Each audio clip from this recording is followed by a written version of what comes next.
C'est Quentin de la chaîne Davystorm et aujourd'hui on se retrouve pour une nouvelle vidéo. Alors oui, ça fait un petit moment que j'ai pas fait de vidéo, mais aujourd'hui je reviens avec un tout nouveau concept que j'ai nommé The Capture the Flag. Non, en vrai c'est un peu nul comme nom, mais bon, je me suis dit, il faudrait que je trouve un nom d'ailleurs, donc voilà, je sais pas trop comment appeler, mais bon, le but donc c'est des captures de flag sur le site Hack the Box, le sponsor de cette vidéo. Non, absolument pas, c'est une blague. Mais ce site est vraiment cool et donc vous allez voir, il y a plusieurs fonctionnalités, plein de trucs pour justement s'initier un petit peu au hacking éthique, donc c'est pas la version un peu méchant du hacking. C'est juste pour, pour apprendre, comprendre un peu les principes de la sécurité informatique. Donc ça, j'ai trouvé ça vraiment cool, parce que c'est un petit peu tous les aspects de l'informatique réunis en un seul domaine. Vous avez la programmation, du réseau, des systèmes d'exploitation, enfin plein de mélanges vraiment, et ça je trouve ça hyper cool. Donc un capture de flag, pour tous ceux qui savent pas, en fait c'est un petit jeu, donc ça existe dans d'autres jeux, mais en tout cas en hacking, c'est en fait vous avez un serveur, donc souvent qui est fait exprès, mais qui est quand même basé sur des vrais paramètres, des vrais logiciels et tout, et qui est plus ou moins vulnérable, et le but du jeu, ça va être de récupérer le contrôle, d'obtenir des autorisations, donc en trouvant des failles, des exploits, en utilisant des exploits plutôt. Et le but justement, ça va être de récupérer le flag qui est contenu dans le dossier utilisateur du serveur et dans le dossier root. Donc en fait vous avez deux flags à récupérer, le user il est plutôt facile parce que vous n'avez pas besoin d'autorisation particulière, et le root il est beaucoup plus difficile parce que ça vous demande une escalation privilege, voilà, en anglais avec un accent vraiment sublime. Voilà, donc je vous fais pas plus attendre, vous allez découvrir ça tout de suite, je vous mets aussi un petit lien de Hack the Box dans la description si ça vous intéresse, si vous voulez essayer aussi chez vous. Et voilà, donc sans plus attendre, on commence la vidéo tout de suite, c'est parti. Ok, alors tout d'abord, on va commencer par enregistrer notre machine dans notre etc/host pour pouvoir accéder directement à celle-ci beaucoup plus rapidement. Donc l'adresse IP est la 10.10.10.68, donc directement ouvrir un petit terminal et éditer le fichier etc/host. Voilà. Tout en bas, on ajoute une ligne, donc 10.10.10.68, si je ne me trompe pas, c'est ça. Hop. Et on ajoute le petit nom de la machine. On enregistre et on sort de là.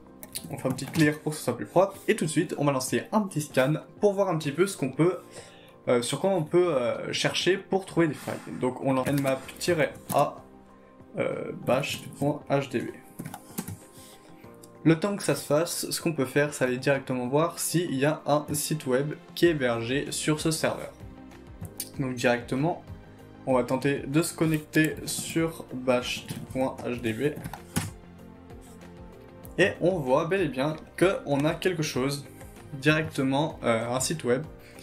Pour l'instant, on n'a pas plus d'informations que ça, donc on va regarder. PHP Bash, ça a l'air d'être un programme qui va nous permettre de prendre le contrôle d'un serveur en fait.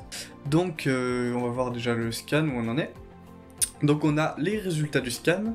Donc on voit bien qu'on a un port 80 pour un serveur HTTP configuré en Apache en 2.4.18. On n'a pas d'autres ports ouverts, donc c'est vraiment uniquement sur ce site web qu'on va devoir travailler. Donc on va lire tout comme il faut. Donc on a ici des réseaux sociaux, rien de bien intéressant. On a ici un menu, rien de très pertinent ici. Ça date de décembre 2017, n'a pas... Voilà, donc ce qu'on va faire directement, c'est lancer un scan directory avec GoBuster qui va nous permettre de lister tous les fichiers, tous les dossiers, enfin surtout tous les dossiers qui sont sur ce serveur, ce qui va nous permettre de découvrir peut-être des dossiers qui seraient cachés.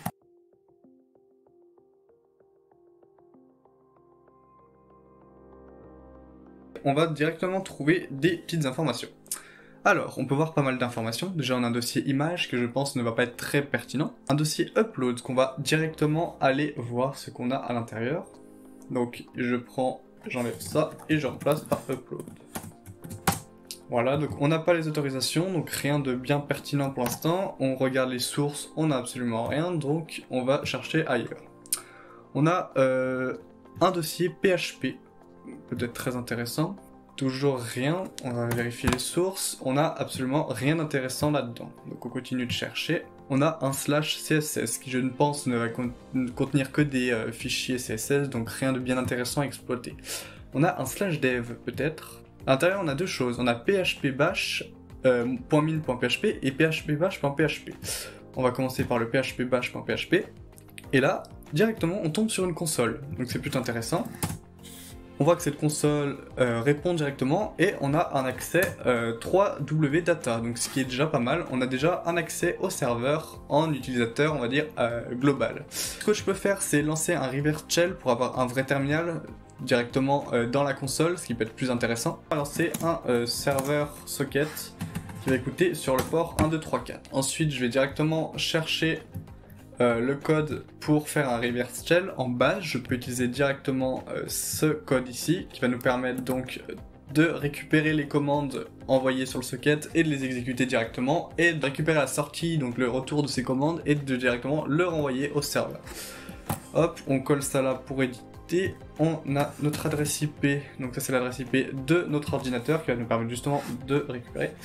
Je fais un IPA pour directement vérifier mon adresse IP, elle est ici, donc c'était un 10.10.14.23. Hop, je retourne ici, 10.10.14.23, nickel. Ensuite notre port, comme je l'ai spécifié ici, on est en 1, 2, 3, 4. Vous pouvez mettre ce que vous voulez, en soi c'est pas très important, mais au moins je suis sûr qu'il n'est pas utilisé par autre chose. Hop, CTRL A, CTRL C, et on va directement exécuter ça ici. Voilà, et là normalement on a récupéré. Alors ça ne fonctionne pas, je ne sais pas encore pourquoi, on va trouver ça tout de suite. Alors peut-être que ça ne marche pas en bash, ce qui m'étonne un peu, mais on va essayer avec en Python. Donc on va faire ça tout de suite. Donc je copie ça, et là dans IP, je vais en 10.10.14.23, donc je rappelle, c'est l'IP de l'ordinateur sur lequel je suis actuellement. Et en port, c'est 1, 2, 3, 4. Voilà, on n'a pas besoin d'enregistrer. Là, on vient de récupérer un accès shell directement dans cette console, donc c'est plutôt pratique. Je sais pas si je peux faire un clear, ça m'étonnerait évidemment, mais c'est pas grave. Bref, du coup, on voit qu'on est actuellement dans var/3w/html. Ce qu'on peut essayer de faire, c'est de remonter l'arborescence, et là, on voit bien qu'on a accès à tous les fichiers, les documents de base sur Linux. Donc on va faire un ls-la pour voir un petit peu là où est-ce qu'on a le droit d'accéder. Et on va voir si je peux faire un cat passwd. On peut faire un cat passwd. Donc directement on voit pas mal d'informations. On a un script manager qui peut être utile, peut-être. Donc ce qu'on va faire, c'est directement ouvrir un mousepad et on va noter les différentes informations qu'on a.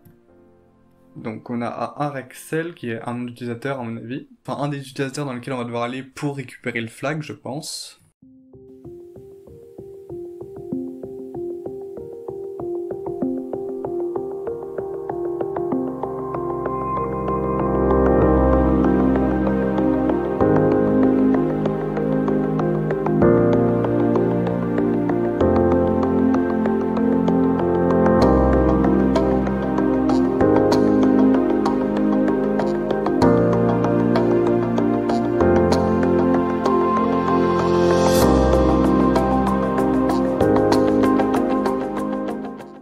Voilà, on vient d'avoir une connexion qui vient d'entrer, et là on a le dièse qui veut dire on est en route. On vérifie, on est bien en route. Et là, il nous reste plus qu'à naviguer un petit peu dans les fichiers, et là, on a juste à copier le flag, et on a fini le challenge.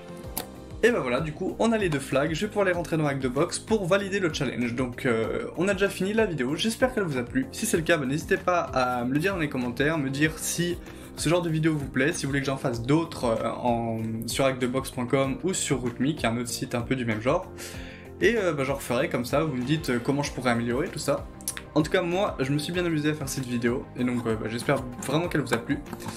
Et bah, sur ce, bah, je vous dis à bientôt pour une prochaine vidéo. C'était Quentin, salut!